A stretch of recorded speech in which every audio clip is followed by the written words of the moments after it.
Hey guys, it's here bringing you another video. Now, welcome to a Huzzy patch note breakdown. So I'm going to record this today, get it edited, uploaded, etc. Hopefully for the second video of today. I will also do a slight spoiler for an upcoming live commentary.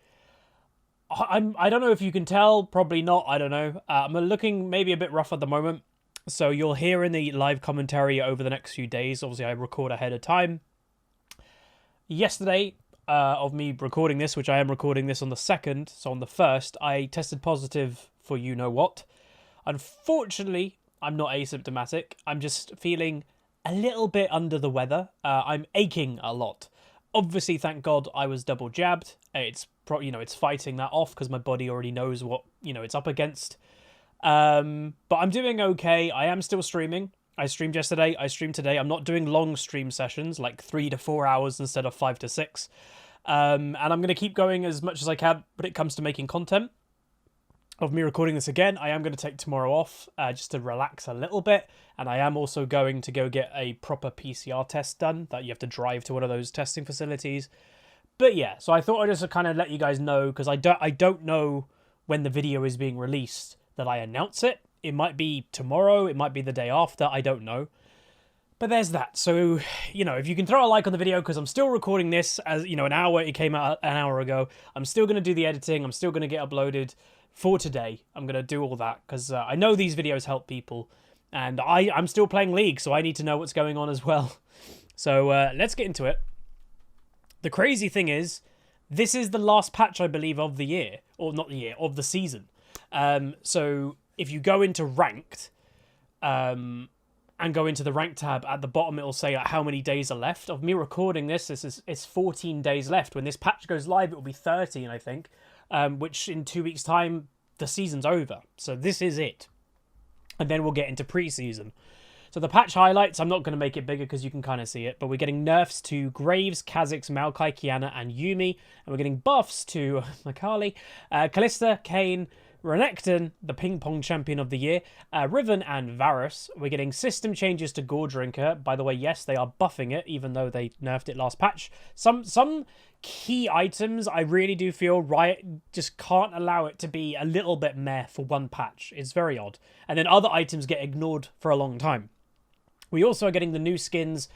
So Victorious Blitzcrank, if you've made it to gold or above, you can get that skin. And I think if you don't own the champion, you get given Blitzcrank. Arcane Jace and Arcane Vi. I think, by the way, those two skins are free. We're going to be obviously getting the Arcane event, all the play missions that, make sure in the bottom right down here, you click that, and if it's like start the event or whatever, that's how you're going to get those skins for free, apparently.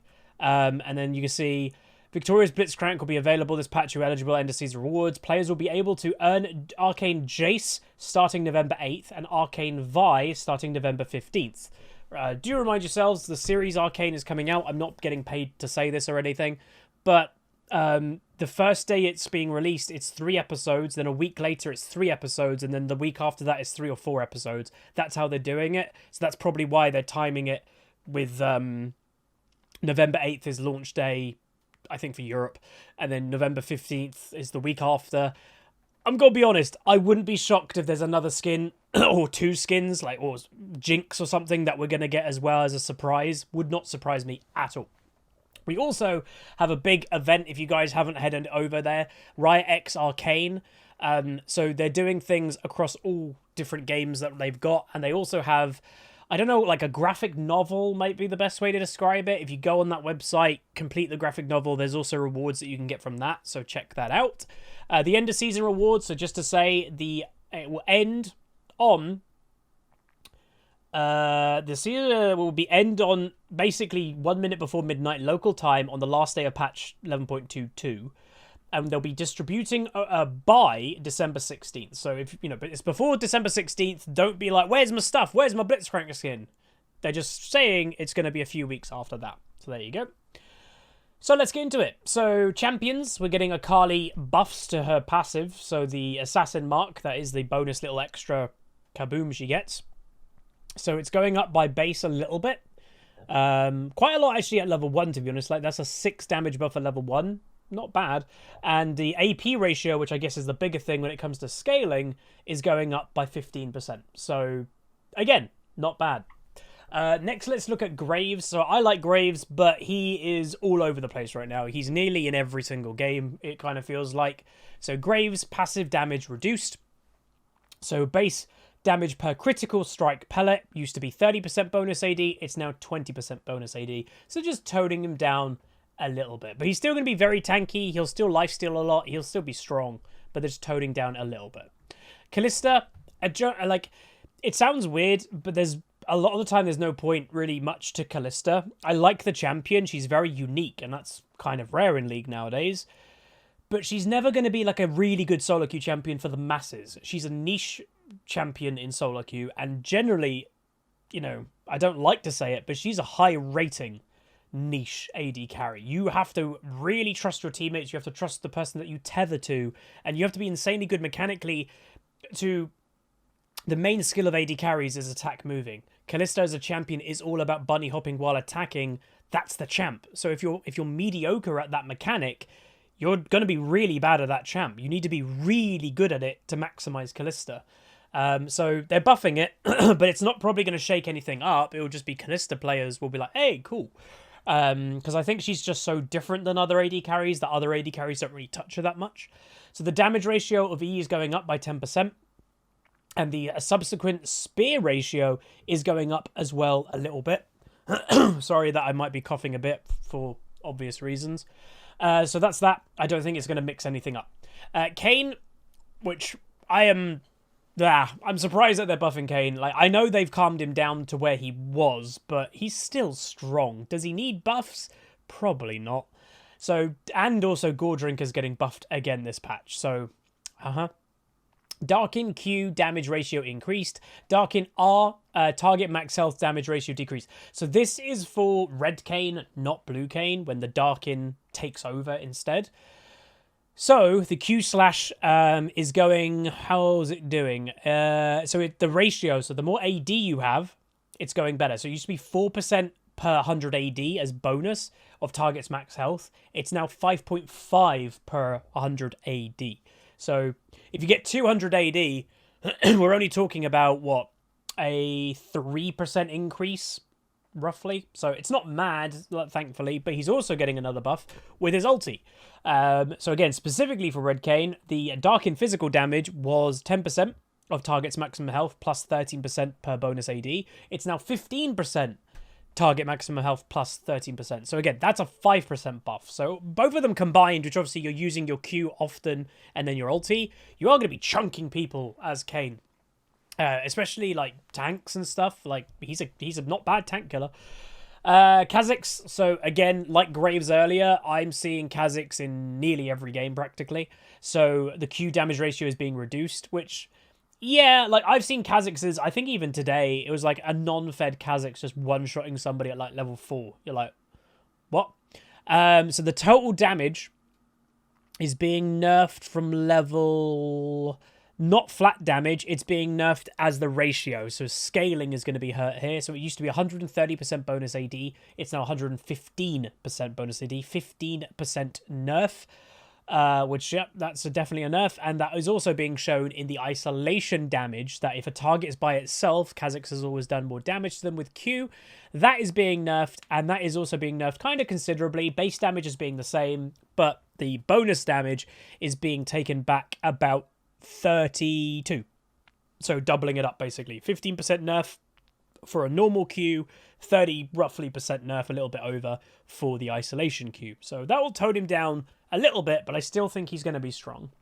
Maokai, haven't really seen this champion for a long time. I think I saw one today, but I don't think it went well from memory. And, you know, in top lane, I hate to say it, but I think Maokai is just too slow as a champion to live in top lane. Everything is so fast-paced in League of Legends now. Maokai I just don't think can exist in top lane. He's too slow in trades. He's too slow in his damage. He doesn't do that much damage. Obviously, we saw Maokai in the recent months kind of go down to support and like a cheesy AP build. Riot then nerfed that. But let's see what they're doing here. So just to say, like, the paragraph is Maokai's tanky support builds have been excelling in solo queue and even surpassing his already well, wait, what? Oh, so they're saying his tanky support is now overtaking his AP support build. We're pruning his early game pressure and durability and returning it later to the game for solo lane Maokai. So again, they're nerfing support Maokai and they're buffing top Maokai. That's where they want him to be. So the percent max heal is going down in the early game, staying the same in late game. So they're not really adding back in his passive to late game. And then his W, the base damage is going down in the early game and going down in late game. What the hell right on about? They literally said they're toning down the early pressure and durability and returning it later in the game. They're not. Because the scaling was 7 to 15, it's now 5 to 15, so the late game is the same. And the W, the base damage was 70 to 170, it's now 60 to 160. Like, for this to make sense, it would have been like, right, it's not 7%, it's 5, but instead of 15, it's 17. Like a 2% buff in late game. And then for the W, it would make sense if it was like, right, it used to be 70 at rank 1, it's now 60, but at rank 5, it's now doing 180 instead of 170. That's how you'd give it late game strength, but taking away early strength.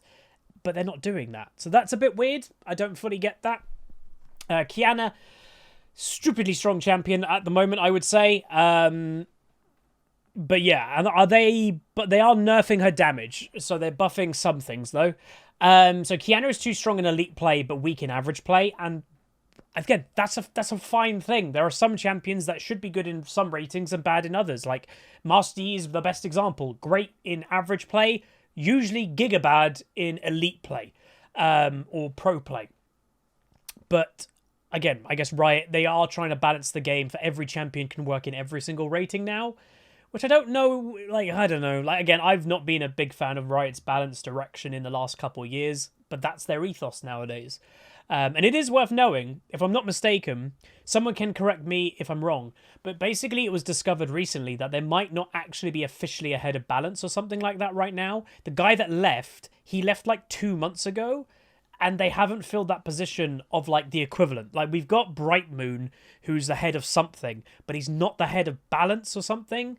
There is no head of balance right now, which... Or, like, again, if there is, they haven't announced it. So it came out, like, about 5 days ago that people were like, wait a minute, he left and they haven't announced who's replaced him. So, yeah. So her base health is going down, right? Yeah. Oh, wait, it might be going up. I can't tell if that was 590 or 500. I think it was 500. It's now going to 520. And then the base health growth used to be 90. It's now 110. So she's getting a little bit tankier. Not much. But a little bit more sustain by regen in health. Oh, wait. No, sorry. Not sustain. A little bit more growth per level. So she's going to get more health as an assassin, I guess. But the damage is being nerfed. So the base damage is going down by 10 each rank. But then in... rank 4, it's actually going up base, but then the bonus AD used to be 90% of her bonus AD, you know, putting in the damage.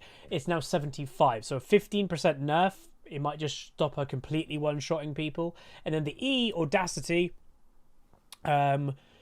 which again is being buffed for base damage but nerfed for scaling, so a 20% bonus AD nerf.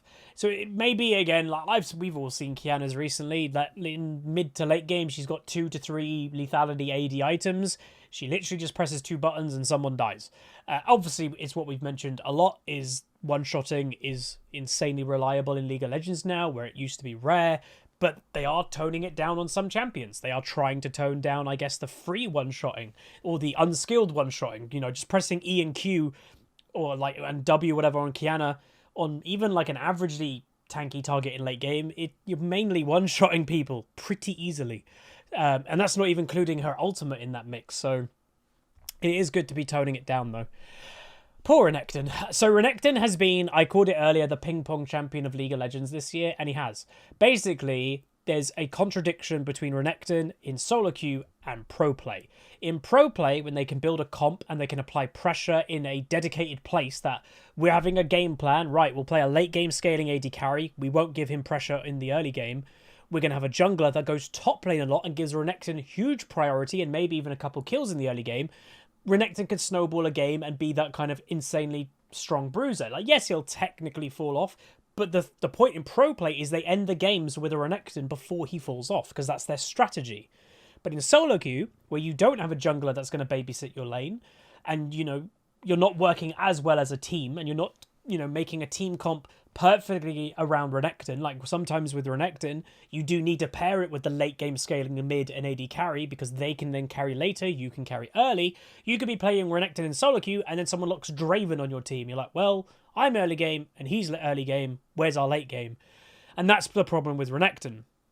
His pros have liked him for that reason, but then solo queue players, he's a popular solo queue champion, they've had to nerf it to stop it being always in pro play.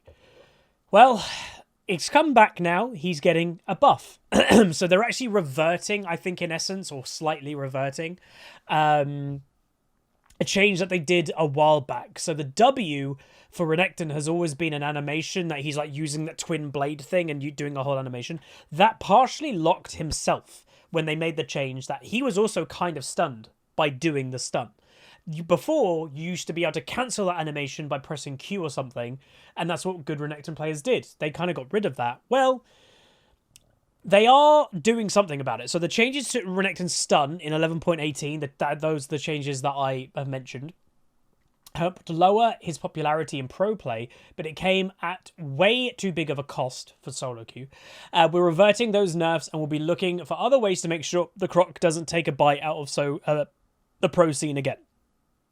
So the empowered stun duration is going back up to 1.5 seconds instead of 1, and the lockout duration is, I guess, going up to 0.5, but I'm guessing if they're doing the actual revert, this means you can cancel the animation by pressing Q or E using a different ability will kind of unstuck you as Renekton. That's what I'm guessing, because that's what they did. So Renekton players will probably be very happy with that. But will he be in pro play again? But the one thing that Riot's got going for them, they can kind of leave now Renekton alone because of the time, well, at this weekend, Worlds is finished. And then by the time the next season comes around, when pro play starts again, then they can look at Renekton again in season 12. They've got like now, 2 months that they can kind of just let Renekton be Renekton and not worry about pro play because pro play will be over. So that's good, I guess. Riven, W base damage increased, E shield ratio increased. So again, Goredrinker champion that they're now buffing, even though, again, like I said later with like Kayn, they are buffing Goredrinker here. So they keep mentioning was hurt hard by Goredrinker nerfs, but you're buffing Goredrinker again. So that's going to buff these champions and you're buffing them. Surely that's going to be too many buffs. Don't know. So the W key burst damage-wise, his base is going up and the AD ratio is staying the same. So that's hardly a buff. That's fine.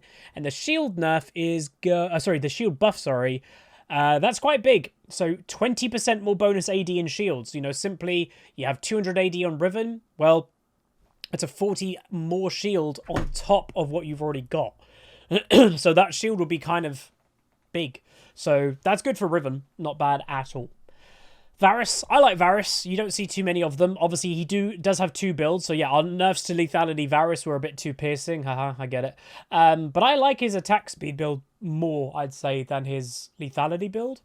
But the Hail of Arrows, his E, damage of base is staying the same, but the bonus AD is going up 30%. A 30% buff to the bonus AD damage, that is pretty good. Like, you don't get many 30% buffs. So look out potentially for Varus, and that will, well, that's going to help AD, the lethality Varus out, because it's an AD buff. On hit, attack speed Varus doesn't get that much AD. So that is definitely for the poke, more orientated style. Vi and Q, maybe unsurprisingly that they're looking at her. If she has some problems, she features in the Arcane series. She's getting the Arcane skin, so they may as well look at Vi. So the Q, they're just doing some like nice things to her. So the knockback duration is going up by 0.05, so hardly any. But if you hit a wall, dash range now extends up to 50 units when going over a wall. That's really nice for her Q. And then the distance traveled and damage dealt are now based on exact channeling time instead of every 0.25 seconds. That's a nice change. So more exact damage to how long you're charging up your Q. And then here comes the punchline, is targets will get knocked back immediately upon contact with Vi. So they're just updating her, a bit of a fresh paint of balance, let's say. And then the ulti, knock-up duration is going up. It used to be varies between 1.25 and 1.4. It's now 1.4 solid. And then updated is both the target knock-up and Vi's self-stun during her ult animation now have consistent durations rather than varying between casts. So, as we mentioned, like with Renekton earlier, he stuns himself when he uses W. Vi, if in essence, she stuns herself also when she's pressing that ability. The same with Mal's. You're ulting someone in Mal's, you're also stunned. Like, that's what some people don't think about sometimes, and that makes you quite vulnerable. But again, Get Dunked is Vi's ult knockup will take effect once she is 300 units from her primary target instead of varying between 0 and 300 based on 0.25 intervals.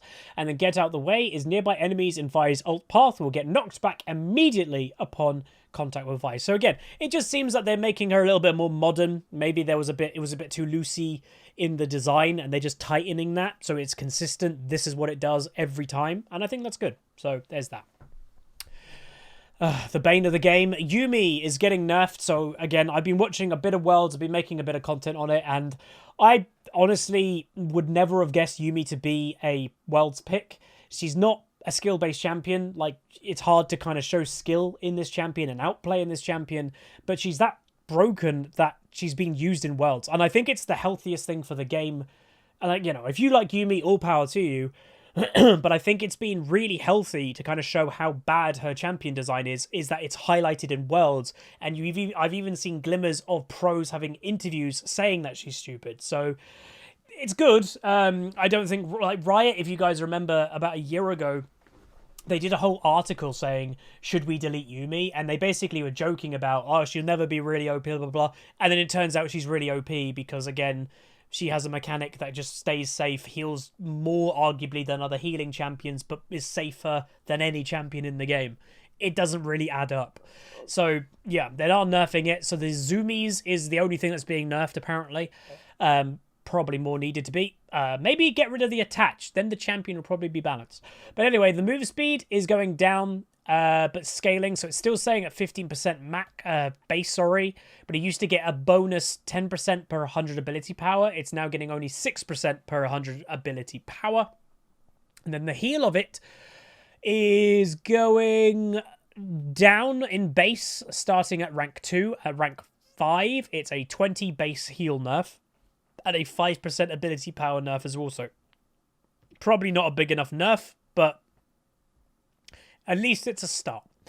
Goredrinker. So, as I mentioned, even though they nerfed it because it was literally in every game and even assassins were building this item, they couldn't let it be weak even for one patch. So they are instantly buffing it back. Again, why didn't they do this with mage items earlier in the season? Nobody knows. But anyway, the health of it is going up by 50. The Omnivamp of it is going up to 10%. And the Ornn items are obviously being shown that as well. So yeah, it's getting more health and it heals for more with all of your spells because it's Omnivamp. Again, I don't think it was needed, but anyway, there's that. Bug fixes. So, League's client, the skip waiting for stats page has been removed from the end of game experience to accurately reflect the client's state. Oh, interesting. Because, like, yeah, that just sometimes just was on your screen. You're like, right, is the end game coming? So I guess they fixed that or something. Again, make sure you always look if you're a Fiddle player. Read the bug fix of Fiddle, for example. And then, yeah, we got the 3 new upcoming skins also. But there we go. So that is, in essence, the last... Oh, yeah, there's all the variants, by the way, if you're the ranks. So that is standard gold. Then that would be platinum, diamond, master, grandmaster, and challenger. So that's how they look. They look all right, I guess. I like the diamond one. But anyway, that is going to be it. Hopefully you guys enjoyed the video. I'm going to get this edited and uploaded like right now, just to get out the way. But yeah, hopefully you guys enjoyed. As for balance, nothing major obviously in this patch. It's literally the last patch of Season 11.